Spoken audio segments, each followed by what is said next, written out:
Hi, this is the Paul Rubens Opera watercolor set.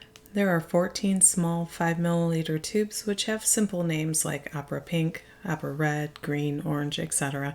None of the tubes have pigment ingredient codes, and like neon colors from any company, all of them contain fugitive dyes. The fluorescent paints are ideal for special effects projects like decorations and illustrations requiring unusually vibrant colors that are just not possible to achieve with light-fast pigments. These may be of particular interest to those who already love other brands of Opera Pink for use in botanical art. Because these contain fluorescent reactive dyes, they glow under blacklight.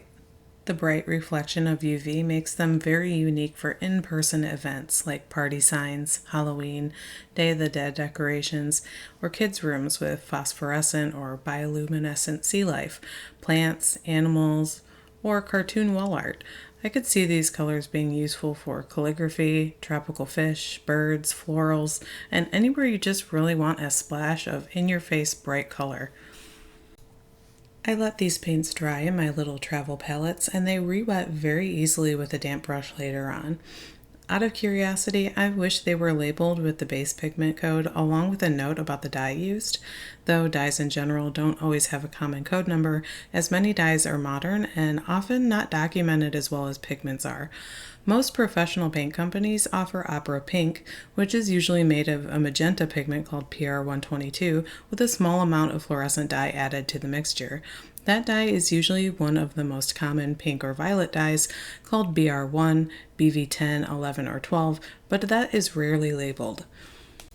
I mention this because it's quite common to find these ingredients in higher priced paints, often unlisted because they only note pigment ingredients and not the dye ingredients.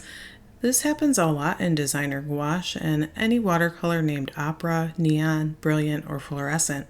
It's not really a sign of poor quality, but rather an offering to suit the needs of artists looking for abnormally bright colors.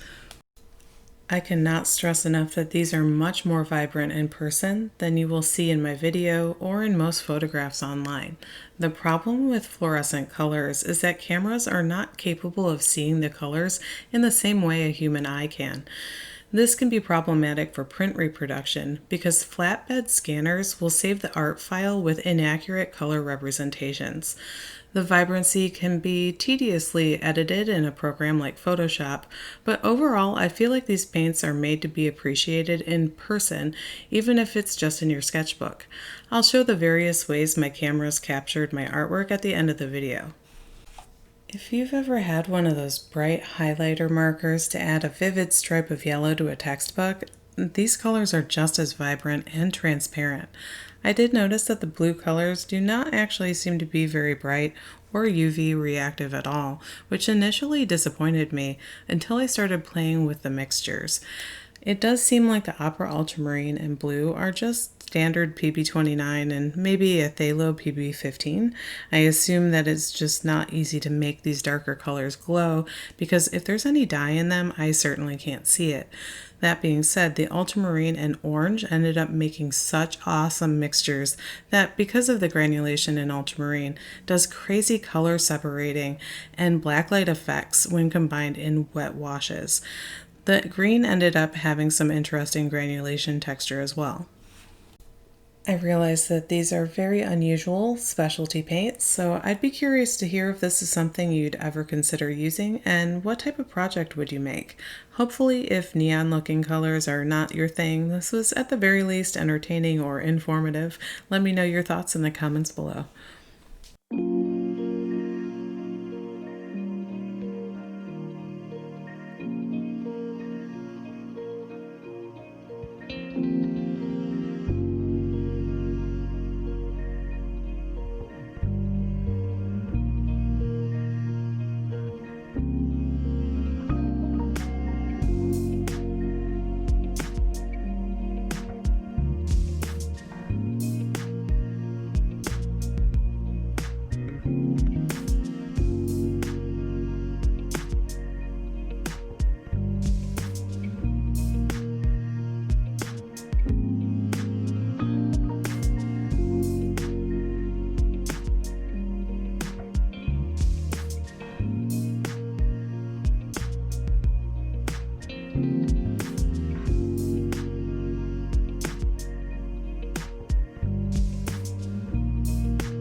If you'd like to see more, you can find all of my detailed swatch card images, results from my independent light-fast testing, and other art supply reviews on my website. I'm currently building a huge pigment database where thousands of colors can be compared side by side with paint from other brands. Updates about this project, along with line art drawings and high-res color scans, are also available on Patreon. Thanks for watching.